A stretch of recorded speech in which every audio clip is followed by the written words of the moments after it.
आपण काल पाहिले की गावरान पक्ष्यांना सावली का महत्त्वाची असते। याचबरोबर दुसरा सगळ्यात मोठा प्रश्न म्हणजे फीड कॉस्ट बचत कशी करायची, आणि ती आज मी तुम्हाला सांगणार आहे की फीड कॉस्ट कशी बचत करायची। यासाठी भरपूर काही गोष्टी करता येतात, पण मी आज तुम्हाला त्यातलीच एक गोष्ट सांगणार आहे की काय करावे। तसंच आपण आज 5 किलो तांदूळ घेऊन 5 किलो तांदूळ शिजायला टाकले, त्याच तांदळापासून 12 ते 15 किलो भात तयार होईल।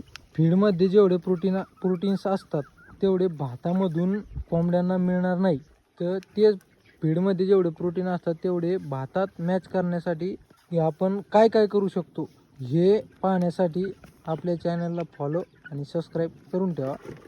तुम्हाला उद्याच्या व्हिडिओमध्ये ते पण दाखवतो। आता आपण तो पत्र्यावरती टाकून दिलेला आहे, पूर्ण पक्षी पत्र्यावरती दिसतोय, हे बघा। धन्यवाद।